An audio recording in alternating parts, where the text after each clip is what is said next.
Bank Indonesia selaku otoritas moneter di Indonesia berencana untuk membeli surat utang negara dan surat berharga syariah nasional jika SUN dan SBSN tidak terserap oleh masyarakat. Bagaimanakah pengaruh kebijakan moneter ini terhadap output dan inflasi pada masa pandemi COVID-19? Kami dari kelompok 10 mata kuliah makro syariah tahun ajaran 2019-2020 akan menjelaskannya melalui video berikut. Kali ini, saya akan menjelaskan terkait summary dari masalah yang diangkat, yaitu terkait wacana Bank Indonesia selaku otoritas moneter untuk menyerap surat berharga milik pemerintah, termasuk surat berharga syariah negara, demi menutup defisit anggaran pemerintah. Semenjak munculnya kasus COVID-19 ini, perekonomian negara sudah mulai terancam, terutama perekonomian kaum proletar, yaitu kaum menengah ke bawah, yang menggantungkan hidupnya di lapangan, terancam tidak bisa mengais rezeki di lapangan karena pemberlakuan pembatasan sosial berskala besar di beberapa daerah.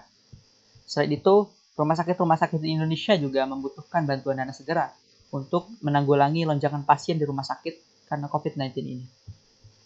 Maka dari itu, pemerintah mengeluarkan Perpu nomor 1 tahun 2020 tentang kebijakan keuangan negara dan stabilitas sistem keuangan.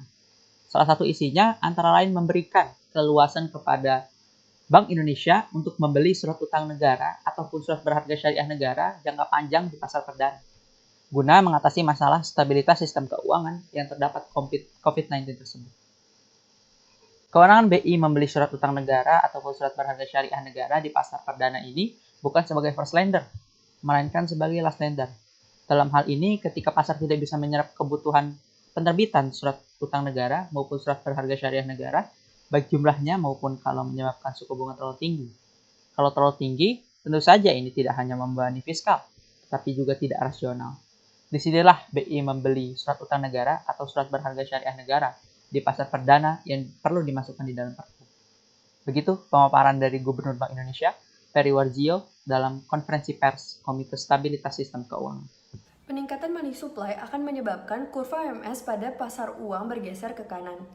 Hal tersebut menimbulkan naiknya rasio M per P dan turunnya rasio A atau bagi hasil. Turunnya rasio A akan menyebabkan kurva LAM pada keseimbangan ISLAM bergeser ke kanan, sehingga menyebabkan naiknya output atau Y. Ketika peningkatan output atau Y diturunkan ke dalam kurva ADAS, maka akan menyebabkan kurva AD bergeser dan menunjukkan bahwa adanya kenaikan tingkat harga dari P0 ke P1 atau terjadi inflasi.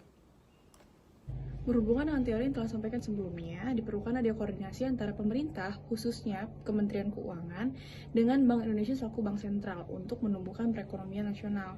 Nah, menurut kelompok kami, kebijakan yang diberlakukan saat ini berupa menarik atau menyerap surat-surat berharga dan obligasi dirasa sudah cukup tepat, karena dengan diberlakukannya kebijakan tersebut akan meningkatkan jumlah uang yang beredar atau money supply di masyarakat, sehingga akan meningkatkan output nasional. Namun, di sisi lain dikhawatirkan akan terjadi inflasi.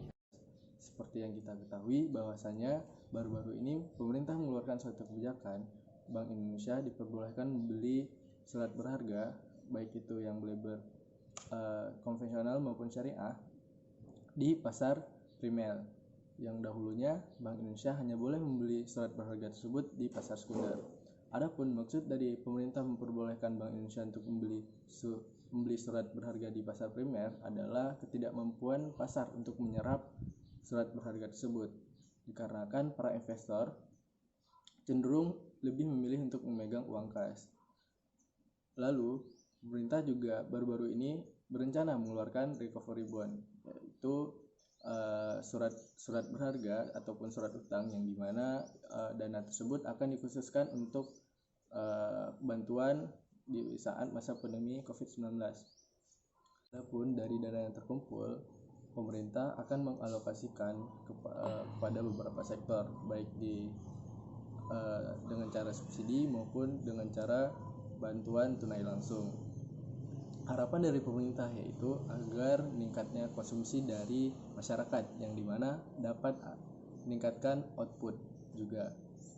Next, ditakuti oleh semua kalangan dengan banyaknya uang yang beredar di masyarakat, tentunya akan sulit pemerintah untuk menjaga tingkat inflasi.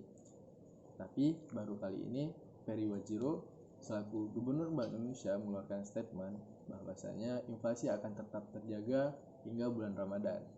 Kenapa? Dikarenakan pemerintah mengeluarkan suatu kebijakan yaitu PSBB, pembatasan sosial berskala besar. Lalu untuk mudik lebaran tahun ini pemerintah juga melarang, yang dimana akan memperlambat mobilisasi konsumsi dan penyebaran uang. Sekian dari saya, terima kasih. Assalamualaikum warahmatullahi wabarakatuh.